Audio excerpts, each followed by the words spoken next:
Can you see just by the simple aspect of starting by being what you're doing it for? And that's kind of where we are this morning. Starting by being what you're doing it for. And that's why Gurudev speaks so often about integrative intention, because that's the buzzword that gives you the message for you to be what you're doing it for. That's the action plan. To start in stillness, as opposed to a chaotic whirlwind of leftovers from your busy day that you try to short circuit with a couple of, just relax, you can feel the momentum is still going, and then you just throw yourself into more doing, more poses. And you can recognize, if I'm hearing you correctly, the distinct uniqueness by dropping into that profound stillness of Yoga Nidra, which you recognized yesterday as no thoughts, no things, no age, no body, no gender, no edges, and no you. When you start there, it's much easier. You don't have to wait for Shavasana. That stillness can carry all the way through your sadhana. And I'm using the word sadhana rather than practice, because sadhana is for those of us who are establishing ourselves in consciousness, as opposed to simply practicing some poses. Done. Got that. That's out of the way for the week. Am I making sense? Yes? No? Okay. So I thought, since, as I said, this as an introductory thing, I could have said, welcome to yoga. We bend a little forward, we bend a little back, we go left and right, and we do a twist. Yeah, it's pretty much, welcome. Now we'll just mess around together. I understand. I said a lot last night. As I was reflecting on it, I don't know if you would go to any introductory yoga class and somebody would, lean into that. Actually, I was asking you to withdraw from leaning into what you're looking at and leaning back into where you're looking from. That's welcome to yoga, okay? So I thought that maybe a little, just quick review might help put some more tea in the cup of what you heard last night.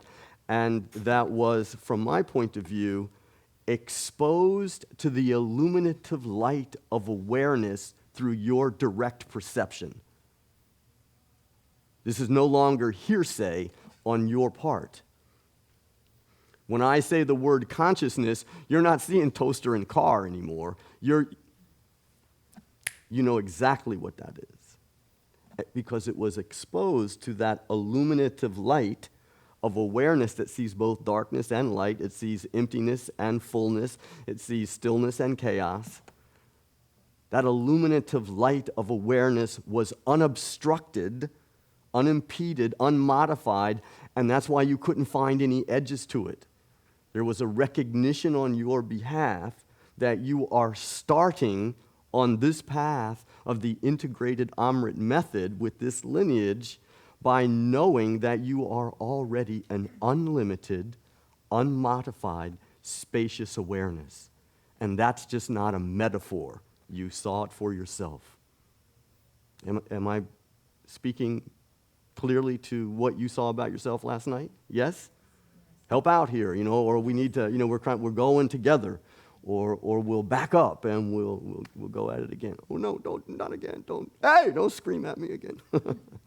So we started out that we recognized that every gesture that we utilize is significant, and when we greet each other with Jai Bhagwan, that we are actually recognizing an essence that's not only in ourselves, but an essence that's in everyone else.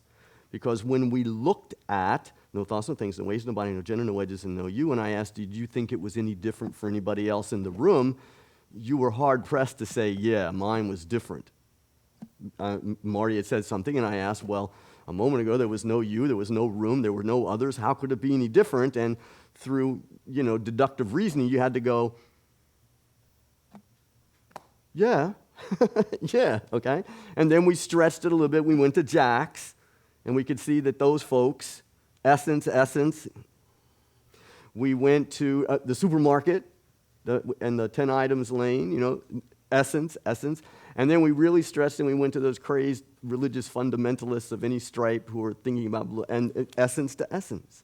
So we moved from this notion that we carry, remember, because yoga is a medicine for the virus of what? Starts with S and sounds like epiration. There you go, okay. Yoga is the medicine for this virus that we've picked up called separation. And when we look and we couldn't find any difference between any difference in what you saw about yourself or anybody else, and you went like, no, thank you. There was no separation. There was no separation between you. There was no thoughts. There was no things. There was nothing to cause separation. So we started by recognizing the essence. The essence. And as I had pointed out, in this essence, we certainly can recognize that with everything in and nothing out, that vacant spaciousness can suddenly be filled with all it is. Look, it's a miracle. And that filling, that manifestation, all of this stuff is really a manifestation of one substance, referred to in yoga as, Einstein referred to it as energy, and in yoga speak, energy is called what? Prana. All right, so all of this is prana, so that we can see that consciousness, that spacious, unmodified, unlimited awareness comes together with movement of energy, which you're immediately recognizing. I thought, somebody, oh yeah, I started, and we could see there was just, remember we saw just a moments of gap there, because the familiar, the mind is drawn towards the familiar, jams one thought up against the next, and we barely ever recognize the spaciousness that we are. Okay, am I still making sense from last night? Okay. We also had direct experience when chanting the sound of Om, and I asked you to notice where you felt the vibrational reverberation, the sensation. Sensation is another word for energy, correct? And in yoga speak, energy is known as what? So sensation is a manifestation of prana, and because your knees get tired, your butt gets tired sitting on these pillows, you could feel it move in your body, and you could sense that sort of, that little stickiness between the palms of the hands, right? And I'm not that good as a hypnotist, I'm not a hypnotist at all, that I could do that to you. You recognize that for yourself. So you now, through your own direct perception, this is not a metaphor, this is your own knowing, that you have the sensitivity to notice, to recognize this substance of that all of existence is made up of, the energy of the divine, so to speak, called prana. Okay, everybody okay with that? So, okay, we're moving right along. We also now understand a quality of correct knowledge when that phrase is used. And Patanjali uses that in the Yoga Sutras. I won't go into it today. Correct knowledge has three facets: direct perception, inference, and scriptural authority, of which the Guru's word is one.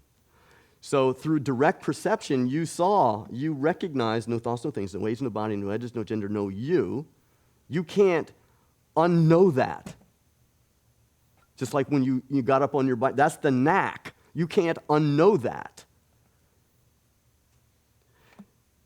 And you recognize that knowing is prior to information. because there was no thoughts, no colors, no things, no mass, no weight, no body, none of that stuff. So you now understand correct knowledge. Remember I talked about we think we came from, we were born in Florida, but that's not where we come from. We come from the 2 microscopic bits of DNA material from people we didn't know, right? And you didn't come with all the stuff you've accumulated in your head now, right? You couldn't even speak English. You don't remember even, getting up to try to learn how to walk, right? So when, Gurdjieff uses a lot of references from the Bible. So when it says, unless ye be like children, it doesn't mean that you got to, pee on yourself and, go back to eating mushy food. It means you have to go back prior to the whole accumulation of stuff that just came about by the consequence of the people you didn't know, who they were, where they lived, what their socioeconomic, where the family, all that stuff. You didn't have any control over that, right? You were just in the mix. So now you have direct understanding of what correct knowledge is. And I'm going to give you a definition of understanding that may help us as we move together. Usually when we say, oh yeah, I understand, many of us will say I understand before the sentence is finished, right? Oh yeah, I understand. Well, that's a very casual kind of abstract symbol language, understanding. In the context that will be valuable for us, understanding means, first of all, you become aware of a fact. You are now aware of a fact that there was a direct perception on your behalf that inside, in this unit, this carbon-based life form, inside this unit, and all the other stuff that goes on, suddenly last night you became aware of a fact that you are an unlimited, unmodified, spacious awareness. That's a fact. Number 2, you become aware of a fact and you have to begin to investigate it. You have to cogitate it. You have to look into it. You have to meditate on it. You have to work out all the doubts and the bugs so that number 3, you absorb it in such a way that you never leave it. Now, this is not anything new. You already know this. When you were a little kid somewhere, you probably put your hand in some fire, didn't you? No? Yes? And that's, my mother said, don't touch that, it's hot. The first thing, I never did that again. It was the stove. I couldn't even see it, right? So I'm not necessarily a one-trial learner. You? So, a number of times we probably put our hands in fire, and you get them. That stuff is hot. That burns, okay? So you became aware of a fact, and you kept investigating it until you kind of got it. And now at your age, when you go out, one of them 4th of July bonfires or, the picnic or the barbecue, there's a fire there, you ever say to yourself, hey, let me see if that stuff's still hot? You never do that, do you? So you became aware of a fact that was so deeply investigated, cogitated, meditated on, worked all the bugs out, that now you never leave it. As a matter of fact, don't touch, right? Now that's understanding. Okay, does that make sense? So the ball, so to speak, is in your court if you say, yeah, Chandrakant, I understand what you said last night. I know you're gathering up some facts. And everything that we do, whether it's the Amrit yoga, the yoga nidra, or the quantum breath meditation, all of those as practice is simply aimed at removing your incorrect perceptions about yourself that you are something other than that spacious awareness.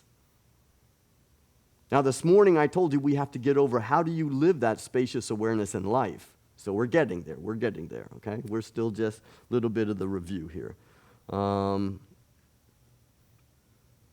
We also, because remember this beginning kind of time together is to give you some familiarity with the terminology that gets used so quickly that it just rolls off Gurudev, like everybody understands. But last night when I went toaster, car, consciousness, what do you got? Everybody sort of went, because there was no picture. But now you can see toaster, car, consciousness. Yes, I know exactly what you're speaking about, okay? So we also looked into the notion of integrative intention. And it sounds nice, but for any idea or notion to have any real relevance, it needs to come with an action plan, or in this case, a non-action plan, okay? So you now know that integrative intention, because you were startled, you might have even called me a jerk, you could have said all kinds of things, but you were able to reconnect or reestablish yourself in that stillness. And you know that this is now doable with or without your yoga mat, because we didn't have any yoga mats last night. Okay? So this is not just limited to, when you're doing your practice. Okay, I'm doing it there. And then, you fly off the handle at the first opportunity with the kids or your husband or your wife or person at work or traffic or whatever. No. Integrative intention, the whole point of doing it on a yoga mat is that you are removing the ignorance about things so that you're able to do that in life. And, just in case there was some notion, a lot of times in the yoga, new age sort of thing, because, it's written on all the covers, if you do yoga, you can increase the things that you do like,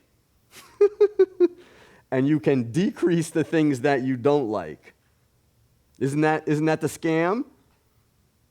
Why are we doing yoga? We want to be more healthy, right?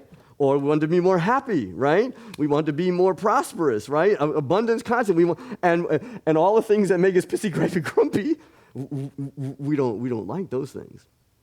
That's not the way it works, because everything comes in a pair of opposites.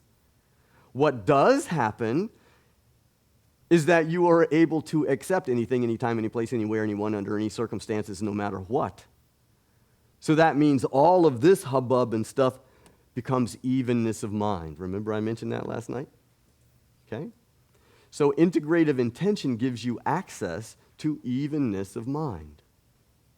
And it can be on the yoga mat, in your car, at the supermarket, anywhere, because I don't know about you, but it seems like it goes with the head. Wherever the head goes, this mind thing seems to go. Okay? And the last little connection that I want to make so that the two things are joined, this integrative intention is the action plan for when you hear Yogi Desai Gurudev saying you want to be able to break your reactive patterns. Something from the outside comes in, right? You really had no control over what Chandrakant was going to do last night to startle you or disturb you, right? You had no idea. What was that all about, So you have no idea of something from the outside comes in. And it's absolutely okay. I give you the good news that you react. Natural. Everybody was startled and you said you jumped up, right? Gurudev will say that the first reaction is free if you use it to be free, which means that you reestablish your abidance in the stillness. If you use it to justify, that jerk, that beanbag, why does he do that? I don't understand. This is ridiculous. This is just like this is annoying, and it's just like I've never done. And there you go. You're entangled in what you're looking at, and you're not leaning back into where you're looking from. Okay, does this all make sense last night? Wonderful. So I go to Miami, Art Basel. I like Art Basel. So, and if you've been in Miami, there's like 12 lanes of traffic. There's 120 different languages spoken in Miami, and everyone drives according to the rules of the road in their country of origin. So there's a lot of really creative stuff going on 95 out there. at about 80 miles an hour, right? So this is life and death stuff. This ain't, you ain't messing around. This is life and death stuff, right? So I'm driving and I'm watching all these cars. And my job is to stay in my lane and avoid hitting any other car, right? That's what you're doing, yes? Or you probably wouldn't be here. Or at least in the car that you're driving now, okay? So you're doing the best you can to not to hit anything, all right? And while I'm doing the best I can, all of a sudden I see somebody up in this lane that does something crazy. So better to have them in the back rather than the front, right? So I speed up. You speed up to go past that person, get them in the back, right? Every time you go by them, don't you look over and see what kind of ass is driving that car? So this is the car. But you know that there's a driver in every car. Now, the analogy doesn't hold up because you're not really driving it. Prana is, but that's a much later kind of rap.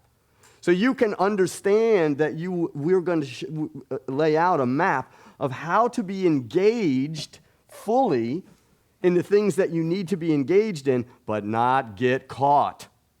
That's what we're learning on these carpet underlayments that's being sold as yoga mats. How to be engaged in what you need to be engaged in life and not get caught. Remember, these guys over here in Orange, and I ain't going to get caught because I don't do that. You know, I don't drink caffeine. I don't drink alcohol. I don't mess with the other sex. I don't do. And you know how it works. There's enough stories around that didn't work out too well. You know, better, and it's not really ours to judge for sure. I'm not a one-trial learner. But we're using what we now know about yoga so that we can engage in the necessities, the requirements of life and not get caught. And the way we get caught is because we continually reinforce the notion of separation. So I want to be able to lay this out in such a way that you have some beginning understanding of why we're doing what we're doing in the way that we're doing it and what it's meant to reveal to you. Okay? Good. So if any point, during the course of, before we end, and that's not clear, you have to ask a question. That's a good question, okay? All right. This is, again, still going with the theme of giving you a heads up of when you listen to Yogi Desai, all right? And over and over and over and over and over and over and over and over again, he will say that the mistake that separation causes is that you start looking outside of yourself for happiness. And everything you do most probably is to be happy, right? I've never met anybody say, I decided to make myself miserable. I mean, even all the people that go on Jerry Springer, the first thing that they did is they thought they could get happiness, and look where it ended them up. Not that I watch Jerry Springer. I don't even know if he's on anymore. So let's think about that for a moment. This whole notion of separation drives us to seek happiness from something outside of ourselves. Okay? So I want everybody in the room to please think of something that you got that made you happy. It can be a relationship, a diploma, a better job, a dog, cat, children, divorce. Think of something that you got that made you happy. Everybody got it? Yes? No? How long did that happiness last? All right, now I know some of you are very clever, and you're thinking, it's still making me happy. I got them.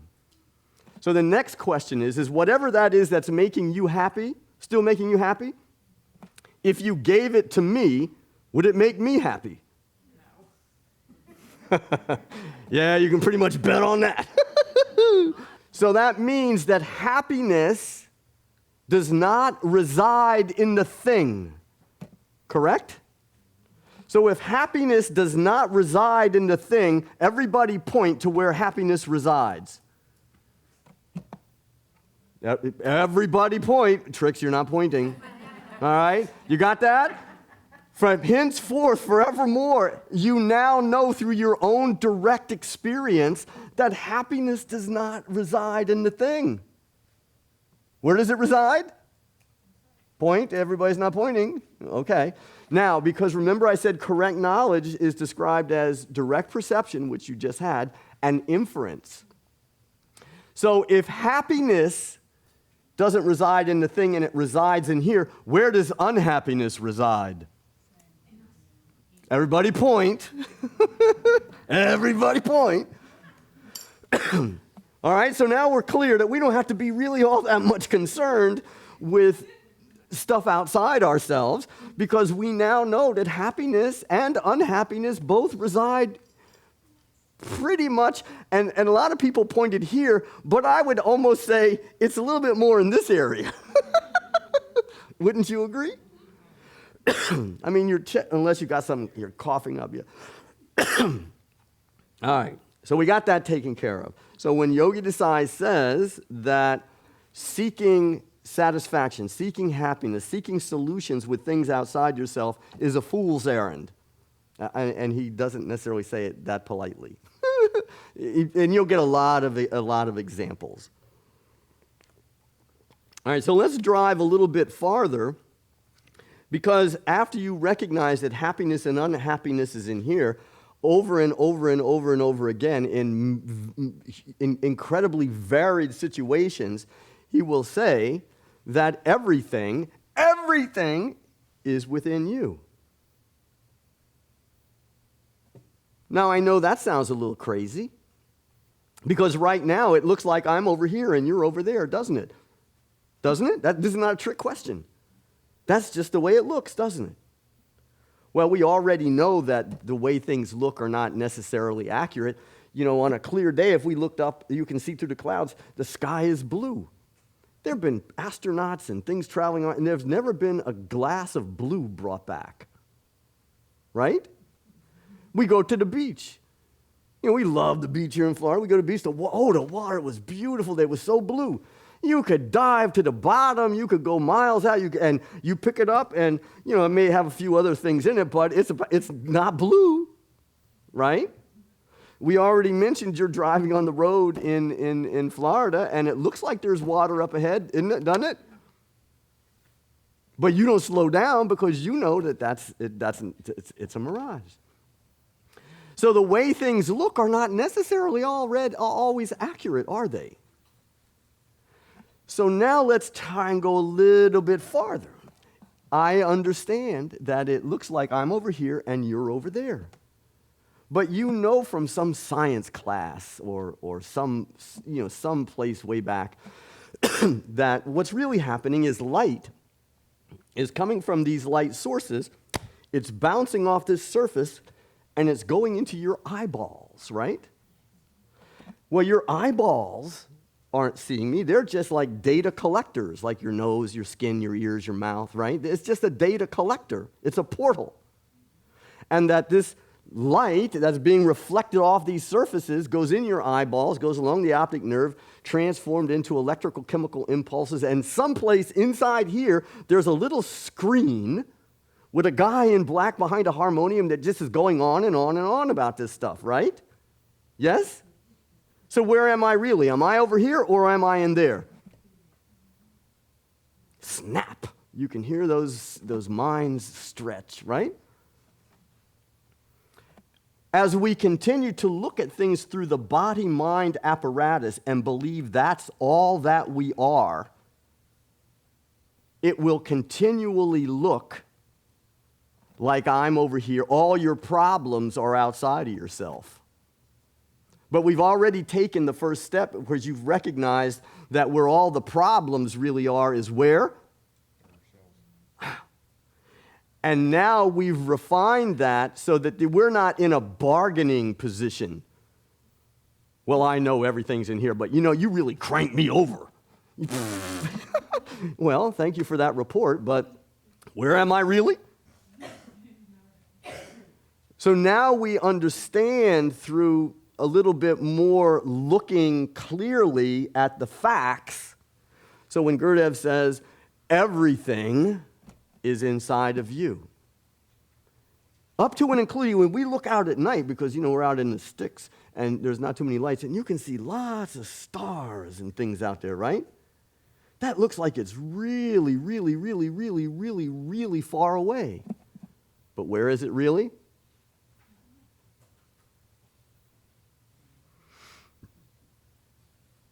Now remember, don't believe anything that I say. Look for yourself. How does perception work? And it's through that mental interpretation that you're running about how perception works that's fueled by a familiarity with just looking through the body-mind apparatus that the sense of separation gets started. Because it looks like I'm over here and you're over there. That's simply incorrect knowledge. Okay, am I making sense here? Now, I know this is an introductory weekend, but you might as well, this is what Yogi Desai is talking about. He's not talking about how to stretch your joints, manipulate, stretch your muscles, manipulate your joints. That's not what a yogi is all about.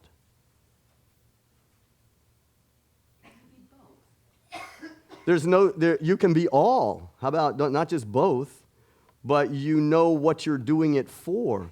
You're not trying to, you're not so focused on the paint job on your car and the dents. You're more interested in that which is driving it. And that which is driving it is energy. And in yoga speak, what's the other word for energy? Right, you're more interested. That's why I opened with everything we do in the integrated Amrit method is about prana, period. I mean, my skin at 67, my skin never used to do like that, I didn't have gray hair all the time. So no problem with taking care of the car, change the oil when you need to change the oil, but, it's what's fueling it, consciousness and energy. And we can see the parking tickets that we get from getting engaged in just trying to fix the body or live by, connecting up with something on the outside and ignoring what's on the inside. So I'm in no way, remember the whole thing was how to be engaged in what you need to be engaged in but not get caught. Okay, does that make sense? All right. So Gurudev talks about you have an animal body, a human mind, and a divine potential. And so at the animal body level,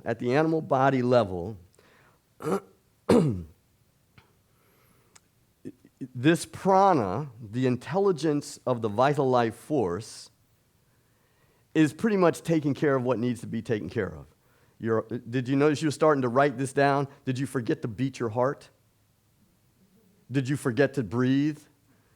Did you forget to blink? All that's going on without really any you being involved with it, correct?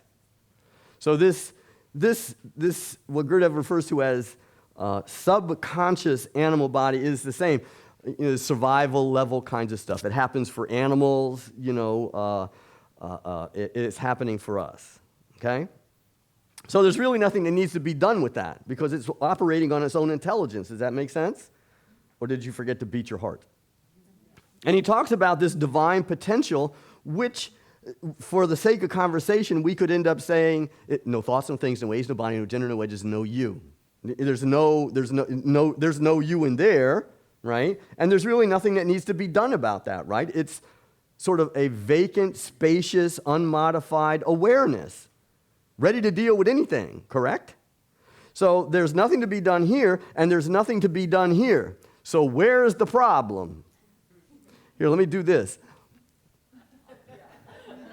It's like right in there, okay? Does that make sense?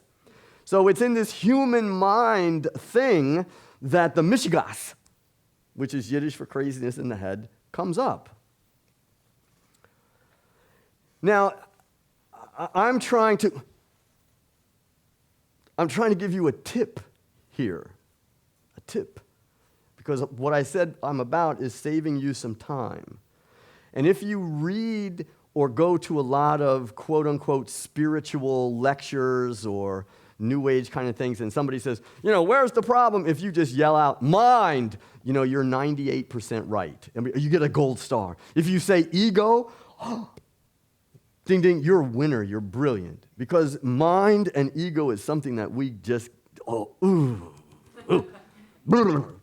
it's terrible. Mind and ego. And we end up going to war with ourselves. Because in the carbon-based life form unit, it comes with mind is a made-up thing. It's not an organ, but it's a capacity. It comes with this capacity. So in a sense, it's a divine gift. It comes with the package. But we just don't know how to use it appropriately. Because I do not want you to go to war with yourself over hearing some spiritual people will just go on and on about how stupid we are. We get involved in this and that. I can't believe it. That people are so stupid. And we get involved in that. Oh, everybody's in mind. It's just so stupid. And everybody thinks you got to kill it, butcher it, slaughter. These are the words that folks use. Let's look at it in a little different light, okay?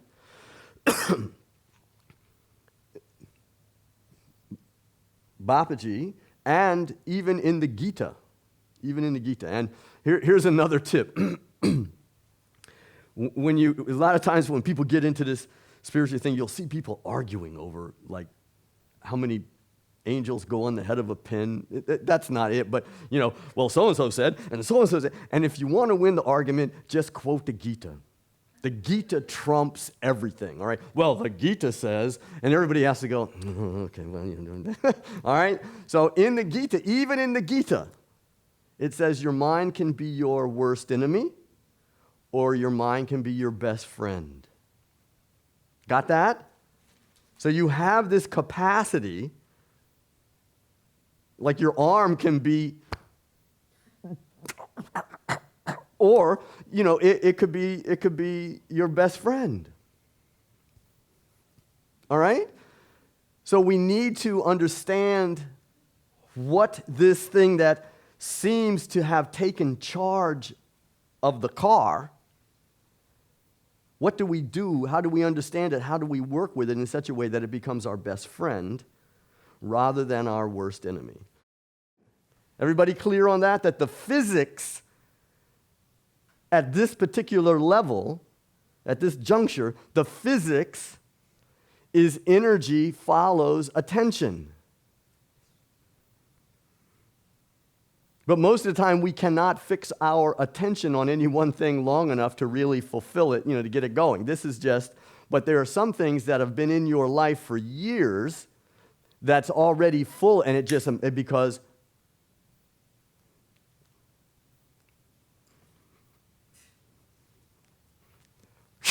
that's where your energy goes. And that's why we use Yoga Nidra, dropping below this level of human mind into a harmonious relationship with just these two, because the human mind really doesn't exist as a thing. It just uses prana. This is prana, this is consciousness, this just uses prana. I mean, they have those things now where they got some dead people and they sliced them up like lunch meat, and you can walk in between. Right, and you look on and it never says, number 8, mind. It shows you other organs, but there's never a mind. So mind is a capacity. It's not an actual thing.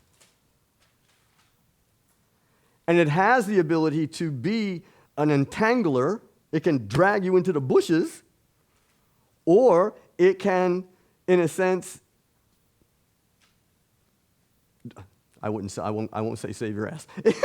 It can take you into stillness, where all possibilities and opportunities become available. Usually when you're entangled, your number of options and possibilities, choices become narrowed down to either fight or flight, or not, I'm going to knock them out, okay? or freeze. You could do that. Okay, does that make sense? All right. So now we know how the actual energetic physics of mind works. These accumulations, which you didn't have when you were a kid. If you want to enter into the kingdom, you have to be like children. Prior to all that accumulation, we keep fueling those notions, those ideas, and Gurudev refers to those as pre-programmed reactive patterns. That's why if you're a chocolate ice cream person, you never go into Baskin-Robbins and go right over to the strawberry and say, yeah, I'm going to have some strawberry. I tried that once, just so I could be like Whippy Pop, and say, well, no, I don't like strawberry. I had chocolate. I tried. It just wouldn't come out. So we have these kinds of patterns that draw us into an entanglement with what we're looking at. I think I'm still okay, right, Trix? I'm a little close, but not. We're leaning back into where, So here, this is reactive patterns. And what we've done here is because we know that integrative intention works on without a yoga mat, we can go over here to mind as the best friend. Okay, is this making sense? Yes? Okay.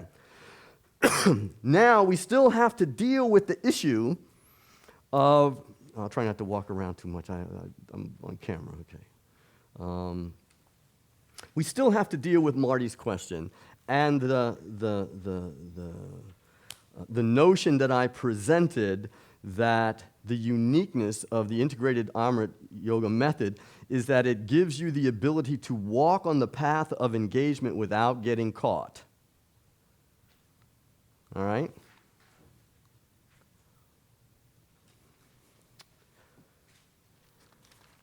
So there are actually two directions.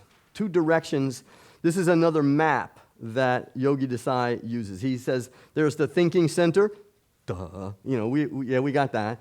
There's what he refers to as the feeling center, but not feelings like, I feel tired, I feel angry. That's a mental interpretation of raw sensation.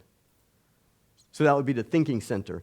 I put, just for clarification, sensation. So it's raw sensation, right? You could feel it move in your body, correct? When we chanted the sound of Om, you could get it here. Yes? Okay. And he refers to also the being center. Take me from the time-bound state of consciousness to the timeless state of being. And being would be nothing other than an unlimited, unmodified, spacious awareness. Being and that are the same thing. Okay, am I clear? Yes? So in life, what we usually do is we start from the outside in. We try to, everything that we're doing, in a sense, you're doing for happiness, correct? And you know that happiness doesn't exist in things, it exists in here. And that genuine state of happiness would be where there's no things, because if there's a thing, it appears and it disappears, and when the thing disappears, you're unhappy. Or you got to kind of control it to make sure you don't lose it, right? So if we said true, genuine happiness would be no thoughts, no things, no ways, no body, no gender, no weight, no you, no mass, no weight, no size, no location, no color, period. So everything we're doing is to abide or establish ourselves in something that we have always intuitively known, but we haven't brought it up and revealed it in the light of awareness by isolating it. And that's what this little exercise does. So what we do is we start in the thinking center, and we try to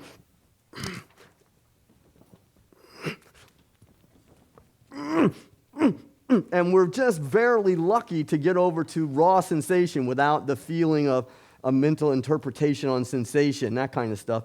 And it's very, very rare that you get over here. Okay? That's the strategy of starting from the outside in. Most often, there's so many thoughts going on in here that we just run around one thought after another thought after another thought after another thought. Oh, forget about that. I'll watch TV for a while. You turn TV, and more thoughts still going, okay? There is another strategy, and you experienced it this morning. You can start from the inside out. This works on you knowing that which you truly are. It's very, very, very, very difficult. You hear people say, surrender. Just let go. Well, if I knew how to let go and surrender, if I knew how to do that, I wouldn't have to come here, would I? So, toaster, car, surrender, relax, let go, no picture. It's very, very difficult to let go of something if you do not know that what you are letting go of is not really you. Correct? Because you would hold on to it for dear life. Now, this is really huge because you can feel that you snapping back. Last night you couldn't find you, correct? But wait a minute. Let me come back in here today. I'm back. Chandrakant's back, right? So I understand this is why we're using repetition. This is why we're using the aim of practices to let go of this misinformation. But the uniqueness of the integrated Amrit method, Gurudev says, everything we do takes you to the same place. So we've put together yoga nidra, yoga postures, and quantum breath meditation, and we are doing the best we can to leverage everything that we know and understand to enable you to recognize that about yourself. Because remember, this whole weekend was about changing your perspective about yourself. I mean, you can take home information, maybe you use it, maybe you won't. You can never unknow what you've seen about yourself just in the short time that you've been here. Now, whether you use it or not, that's another question. Because remember, understanding is be aware of a fact. Now the ball is in your court. You got to get in there and sort of dig out some of that old stuff, okay? So we can start in the being center. And we're using what we do in the mornings as a metaphor for what we do in life so that you can walk on the path of engagement without getting caught. So it's very easy, and you've probably noticed, Indu was guiding you this morning, that when you start in the being center, it's really kind of easy to feel the sensations, even if they're going in both arms or whatever. It's just, it's engaging. It captivates your attention, correct? When she said, you're just standing there, and she said, just feel the sensations that are present in your body. And you were able to, this is good, right. Isn't that what happened? No, yes? We didn't race from like one pose to another one. You went to a place where you got to digest the energy that had been released from this holding on. When this lightens up, this becomes available, and this now becomes your friend rather than you're continually tangled in some reactive pattern, okay? So when you start in the being center, very easy to go into the feeling center. And this is hugely important. This is hugely important. You can recognize through the capacity of mind called buddhi, or the ability to discriminate. You discriminate between things, right? When you recognize the interior environment that you noticed, when I said notice the content of your mind, you now can use that as a touchstone to discriminate anything other than that, correct? And that's what we're trying to solve now. I have to live using this thinking center, but I clearly got that I'm a stillness, but if I just stay in that, how will I know which car to get into when I go into the parking lot? Right? But you can recognize through discrimination the synchronistic harmony between being and feeling. When you were just standing there and you noticed there were sensations, you didn't have to label them, you weren't going, oh my God, this is fantastic. You were just sort of inwardly observing sensation, correct?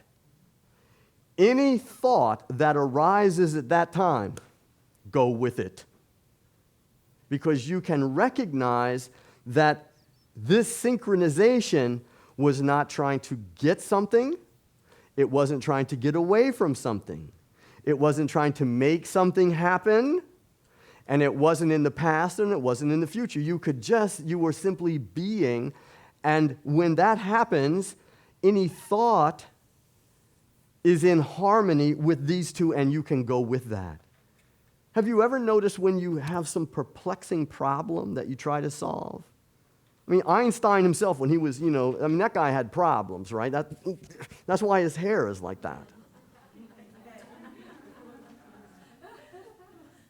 He worked on that for years. And he reported he was just walking out, there was the clock tower and the church, the mountains in the back, and cripes. I don't know if he said cripes. But he reported that just all of it, he wasn't thinking about that problem. Poof, E equals MC squared. Have you noticed in your life when you've tried to bear down on something, you never really get yourself out of it. It's just almost like you get yourself deeper into it. Yes? And even if you get yourself deeper into it and you make a decision, how does that work out for you? It's questionable, right? But have you had the experience where you just don't know what to do and you simply go, I don't know what to do. Ding, and it just happens. Have you had that experience? Well, that's what we're talking about in a way to live your life in such a way that you don't get caught. Well, acceptance of the predicament, but the acceptance is it's moving back from the predicament period to where you're looking from, and then the right thing spontaneously, or some people use the word intuitively, just arises. But you're not necessarily energetically connected. Right, you've withdrawn the energy from it. Right. Okay, does that make sense, everybody? Yes? You're letting it happen. Correct. Which is a very good segue into this next little, I might as well go the whole distance here.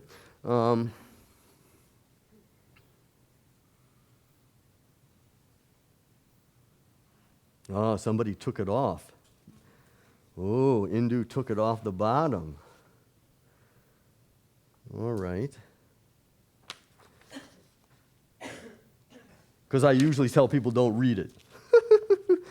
All right, but you're going to get it anyway.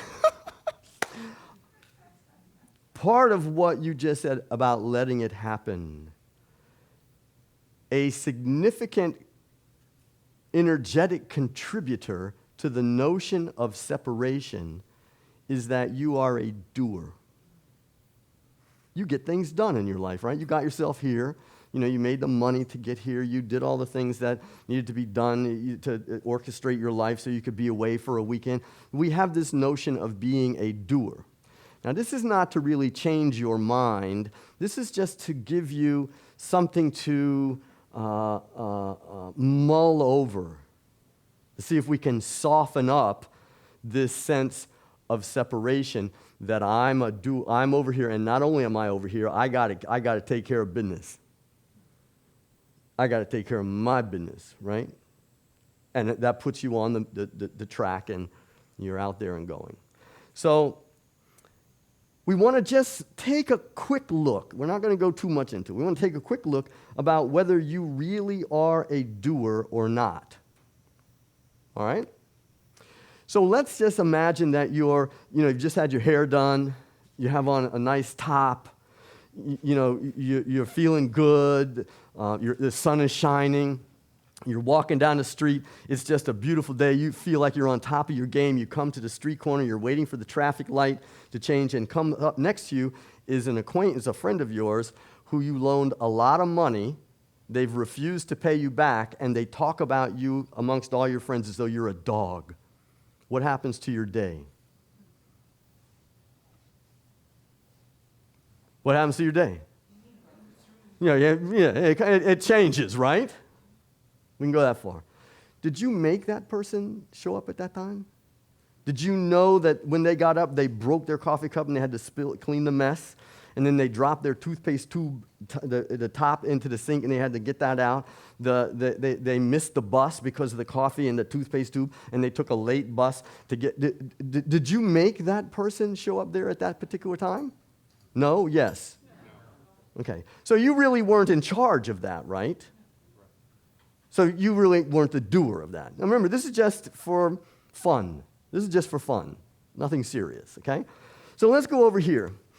I know that all of us make decisions. It's obvious. You made a decision to come here, right? And when you make a decision, you try the best you can to make the best decision you possibly can, correct? I mean, you Google it, you ask your rabbi, you ask your priest, you ask gurus, you get your friends, you go to the library. You try to make the best decision you can make. Does it always work out the way you want? No. So then you're really not in charge of outcomes either, are you?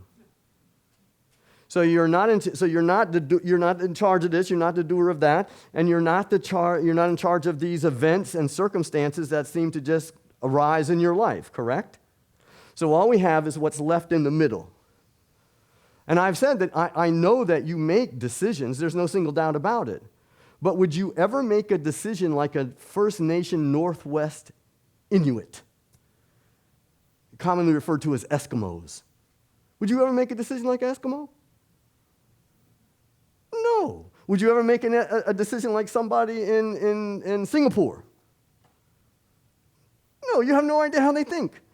You make your decisions based upon circumstances and events that have come into your life and outcomes of which you've had no control over. So your decision, at best, is based on reshuffling memory cards, correct? So now we can utilize this in beginning to understand this strategy, this map of how to walk the path of engagement without getting caught. Because we're using that understanding that it's really, okay, at least I raised a doubt about whether you are the doer or not, and part of that doubt is relating to you engaging events happening to you, you shuffling your memory cards to create a specific outcome. And when the outcome doesn't happen, you get frustrated, right? Or we get resentful. Or we get worse, angry, right? Nobody usually says, oh, well, this didn't work out. I'll make up another story. I'll make up another scheme. Well, we can maybe do that on some of the small stuff, but if your financial closing in your house didn't work out and you're losing hundreds of thousands of dollars, that's just nothing. I'll choke them, right? So in this strategy, because you are starting by being what you're doing it for, and you're moving into a harmonious relationship with the feeling center, and you're not trying to create, you're not what is referred to in the trade as identified with the outcome. You're not attached to the outcome. You are just making the best decision that can be made in the moment without any need for that specific outcome. You play as hard as you possibly can. You do the best you can. What else would you do? But if the outcome doesn't work out, then you just go back to this strategy and make another decision. Am I making sense here? And this you can realize through that discrimination that when you're in the being center and the feeling center, and it's hard when you have to make a decision about something that's emotionally hot. But remember, the first reaction is free if you use it to be free. But you will be able to discriminate, and that's what we do here on these mats, the being and feeling center. So if something comes up for you and says twist left, go with that. Yes. So it's basically talking about being in the present and not pulling the past and not pulling the future. Going forward, correct. Being and taking care of business as it is. Right? As it is. And yes, some of that business has to be a little bit about the future, but you understand the physics in such a way that, you plan to be at the airport at the appropriate time to catch the plane, but if they've changed the flight time, all right, that's okay. I'll go back here and just sit and wait. Does that make sense? I understand, like not thinking of, really trying to not pull in the past, whatever events, none of that. from being, correct. or worry about future. Right. That's what I'm practicing right now Right. in my life. So you can see the expenditure of energy. You can almost make yourself tired by this. So what we're asking is that you're withdrawing. You go ahead and make the best decisions that you have in important life situations, but we're using discrimination to know that we're not so hard attached and identified with the outcome that if it doesn't happen, we feel even more drained. Does that make sense? So what we're really doing is creating a type of internal attunement. You're changing your frequency from simply observing through the body-mind apparatus to recognizing an attunement with consciousness that has an actual action plan to it so that you can live your life from consciousness rather than just get a peek at it maybe in meditation or on a yoga mat or some of the other places that it does, which answers the question so that you can be in stillness or you can be in engagement, in some kind of what's required, and yet still there's the consciousness in which this whole thing is taking place, and you can feel that quality of background stillness, where most of us, for much of our lives, have never felt the background stillness. We've only felt the frenetic energy of entanglement that comes and goes. And we feel, I'm so glad that's over. And it just becomes the start of the next. Right? Am I making sense? Wonderful. Well, I think that's pretty much the integrated Amrit method. Do you see where we started from, that it's absolutely critical that you look at what I asked you to take a look at with the first couple of sentences? Do you believe that you have to make yourself into something that you are not right now? Or do you believe that everything that we are doing is simply to relax, release, and let go of what you are not? And remember, I said it's very difficult to let go of what you're not unless you really know you are not what you're letting go of. So the fears, the resentments, Gurudev uses, shame, blame, all those all the kind. It's the baggage that we carried in here, and that's not in your suitcase. It's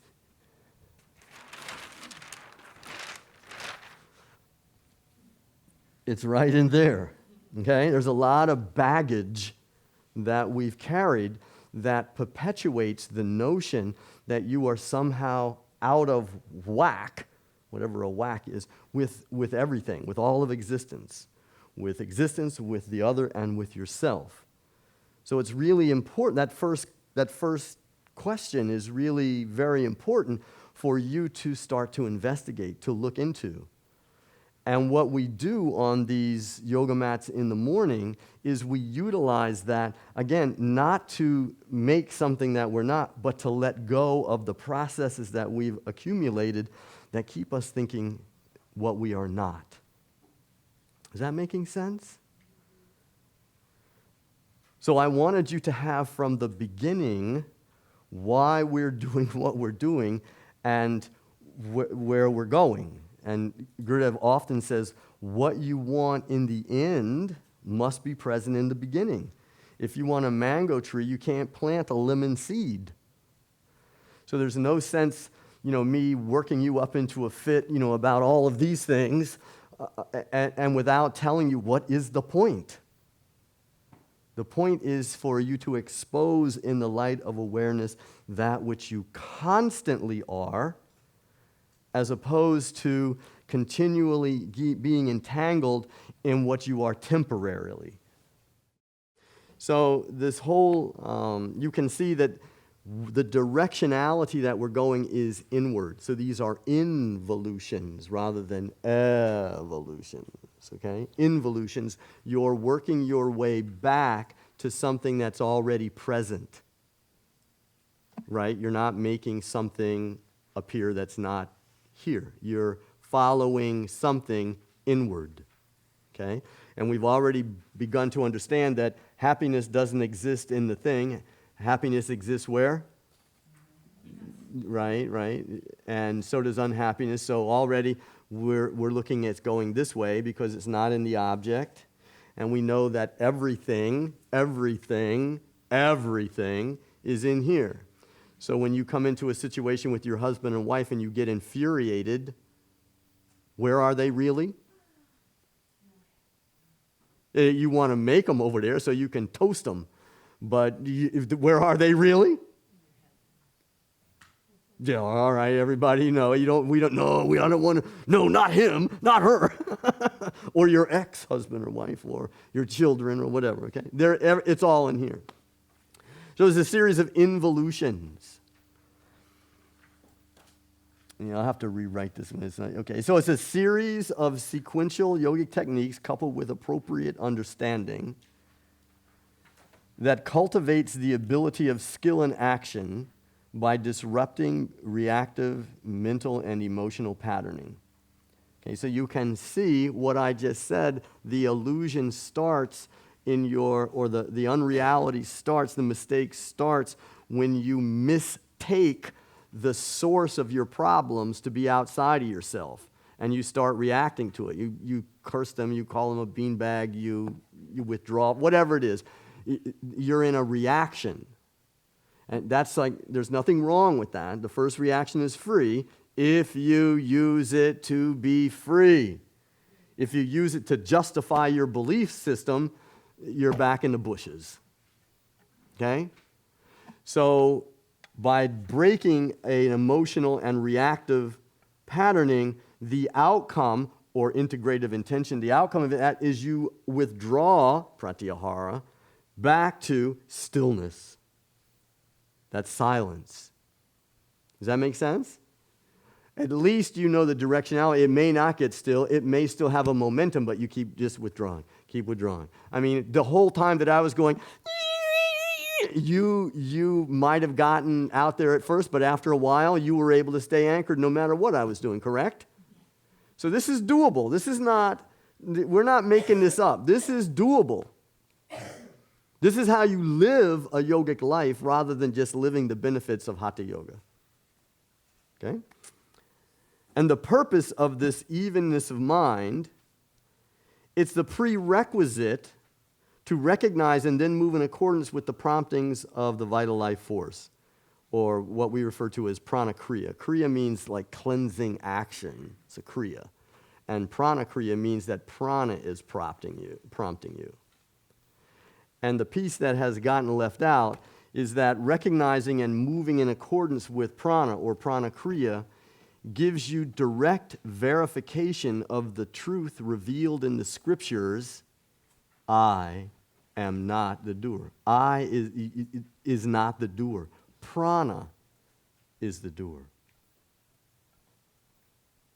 And whether it's jnana yoga, bhakti yoga, or karma yoga, each of those marks, each of those paths lead through the same doorway. I am not the doer. In bhakti yoga, which you probably know is the yoga of devotion, I am not the doer, the divine is the doer. In karma yoga, I am not the doer, prana is the doer. In jnana yoga, I am not the doer, nature, the gunas, and the 5 elements are the doer. So we've never really given any mental investigation into whether we are the doer or not. We've just picked up that idea along the way, and it may not necessarily be accurate. So as an introduction, I wanted you to know that Gurudev also speaks about being so absorbed in what you are doing, these yoga postures, being so absorbed that the doer disappears. There was no you in no thoughts, no things, no ways, no body, no wedges, right? There was no you there. There was no doer there. He says that when the dancer the dancer disappears in the dance. Martial artists move, they aren't the doer. So this, again, is an introductory weekend, but why I'm mentioning this is so that you have a little bit of information that goes in the file folder when you listen to Yogi Desai say, you're moving from doing to non-doing. And what the heck? Toaster, car, non-doing. So what we have to do here is you now have to see it for yourself. Or else, remember I told you, don't believe me. Don't believe me. But if you see it for yourself, then you give it a little bit of some consideration, okay? So we're going back to the slow motion prana exercise. So if you'd be so kind as to put your things aside and assume the position in such a way that your knees are, you're sitting comfortably, hands resting, knees or thighs, palms up.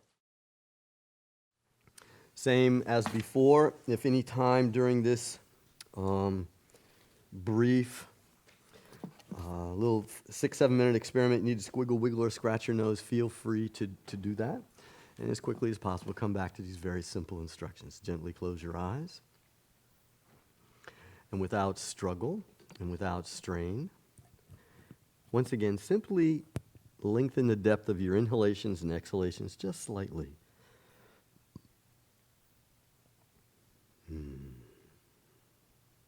Relax your abdomen. Relax your shoulders. And begin to allow all expression to fade from your face.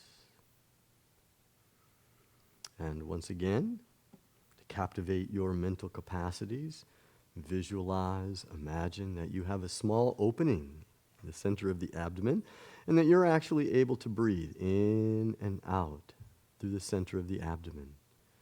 If this visualization is a little difficult for you, you can again touch yourself in the center of the abdomen and allow that tactile sensation to orient your attention.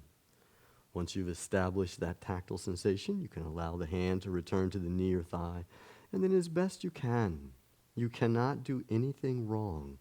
As best you can, visualize, imagine that you can actually breathe in and out through the center of the abdomen. All of your attention focused. Center of the abdomen. Notice any subtle sensations around the center of the abdomen. And notice how just by you focusing your attention on the center of the abdomen, some sensations are present that a moment or two ago were absent. Again, reconfirming that energy does follow attention. As you take your next breath in, draw the breath in through the center of the abdomen. Allow the breath to rise up in your torso and exit a small opening in the center of the chest. So the breathing pattern now, as you're drawing the breath in through the center of the abdomen, you're sensing and feeling the sensations, your attention rising up in the torso, exiting a small opening, center of the chest. Notice any subtle sensations around center of the abdomen, center of the chest, and let your ears be completely captivated by the soft sound of your own breath as it gently flows in and out. As you take your next breath in, draw the breath in through the center of the abdomen, close off that opening, allow the sensations to rise up in the torso. And now, as though you could simply breathe in and out through the center of the chest. In the yogic perspective, the heart center is referred to as the abode of prana. Simply notice by focusing your attention at the center of the chest, there are some sensations now present that a moment ago were unnoticed. And as you breathe in and out through the center of the chest, recognize the subtle increase, expansiveness, the sensations gathering, center of the chest. As you take your next breath in, draw the breath in through the center of the chest, split the breath in two and let it radiate down the arms. And you can feel your arms becoming charged into the palms, again, verifying energy, following attention. And now, as though you could draw the breath in through the center of the chest radiates down the arms and exits small openings, one in the palm of each hand. Again, observing the subtle sensations, just like in the morning sadhana. Center of the chest, arms, palms, and how soft and effortless your breath is, gently flowing in and out. As you take your next breath in, draw the breath in through the center of the chest, close off that opening, let your attention, sensations, the energy stream down the arms into the palms. And now, as though you could simply breathe in and out through the palms of the hands, all of your attention focused, palms of the hands, and maintaining this focus and concentration, energy in and out through the palms of the hands. Slowly, very slowly, almost imperceptibly slow, begin to allow the hands and the forearms to lift up off the knees or thighs. Go slow. Rotating the forearms and the palms so that the palms are facing one another. And when your palms are facing, without allowing them to touch, once again, begin to bring the palms together till you feel that recognizable, energetic pulse between the palms.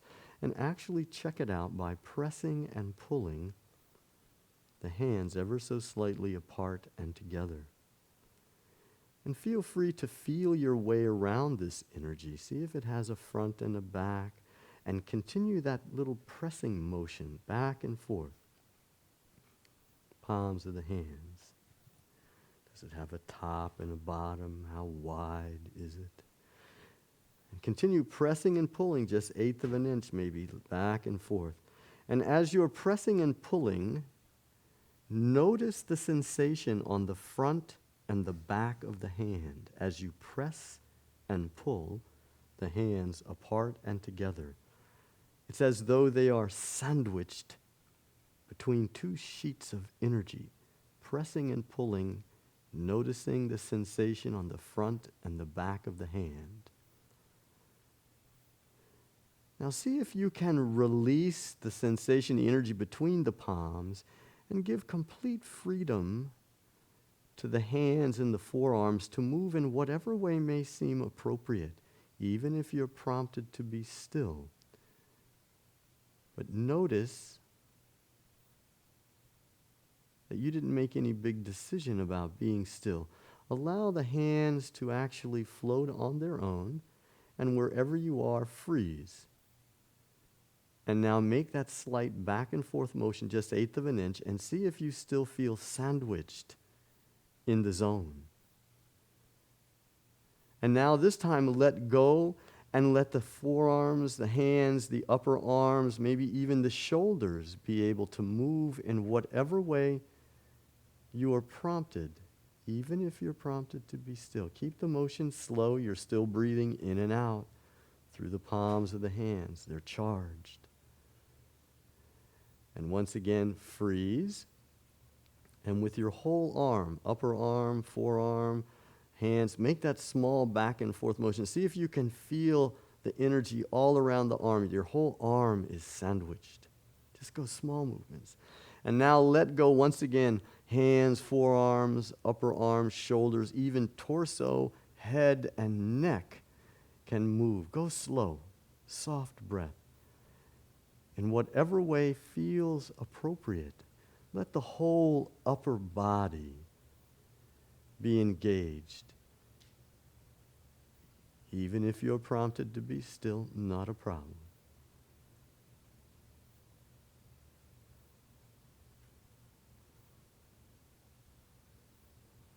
And now slowly, very slowly, begin to allow the hands to come back down into the lap, onto the thighs or knees. And once again, simply notice the content of your mind and soak in stillness, showing the mind what you want it to be familiar with.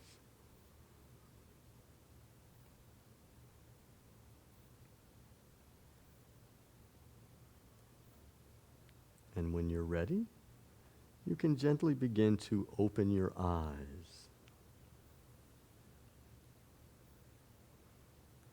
Now you know.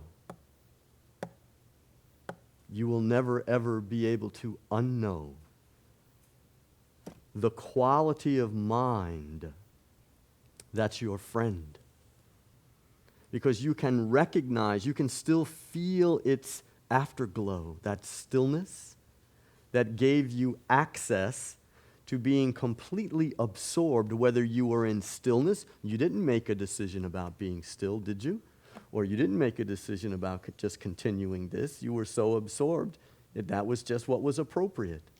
And remember, we talked about being center, feeling center, and anything that arises out, that's appropriate. You got that? Yes? So you mean you aren't the doer, huh? That's good. It's a good introductory class. So one final little piece, and I will reiterate this tomorrow morning because we will be together to do our morning sadhana, establishing ourselves in consciousness. It's easy to get lost in here. And lost meaning mental doubt will come up. Is this it? No, that can't be it. Am I goofing on myself?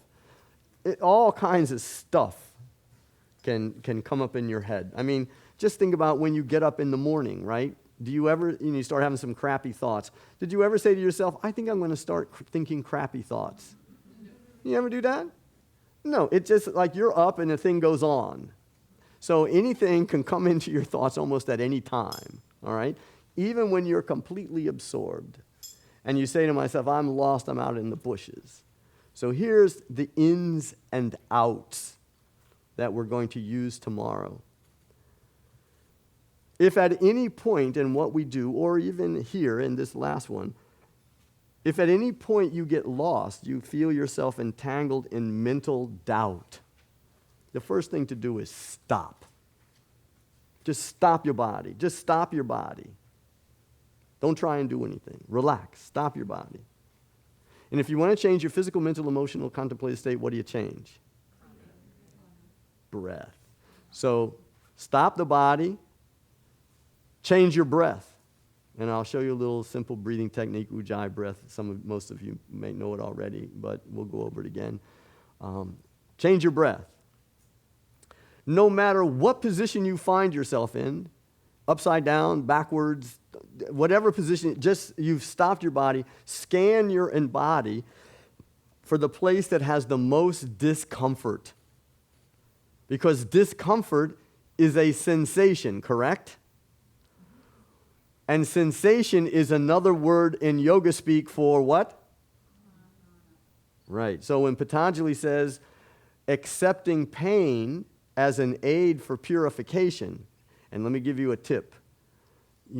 What is purification? I mean, Ivory soap's only 99 and 44 100ths pure. Purification means that your past is not affecting your present. So we're using discomfort as an aid to orient our attention back to prana and away from mental activity. Stop the body, change the breath, scan the body for discomfort, and then like an arrow drawn to a target, move right towards that discomfort. Because you can go right up at your edge, nobody's got a gun to your head, and you can play with it in the same way you can feel it this way, you can feel it that way, you can move deeper into it. And now you're back absorbed in energy. Your attention is following the energy. Okay, am I making sense? So we have both physics available. Attention, energy following attention, and attention following energy. It's hard to get those. You know what I mean. All right? So that's for tomorrow morning. I will reiterate that so that we get to begin to see how what Gurudev said in the little clip. He said, entering into an entirely new dimension. And that is the dimension of consciousness where we transcend the body-mind apparatus. It's still functioning, it's still there, it's still working, we're making it an ally and a friend, but we've up-leveled. You know how on your computer, you up-level to another, all the little files, you go to the big file. We're up-leveling to consciousness, where we begin to recognize that along with consciousness comes the energy of the divine. That prana that's you can call it the life force. You can, if you don't like divine, whatever you want. The what animates you. You're up leveling to that level of consciousness and energy, and you're using that direct perception of the interior conditions that are required for you to enter into that way of being, so that you can use it as a touchstone in the rest of your life.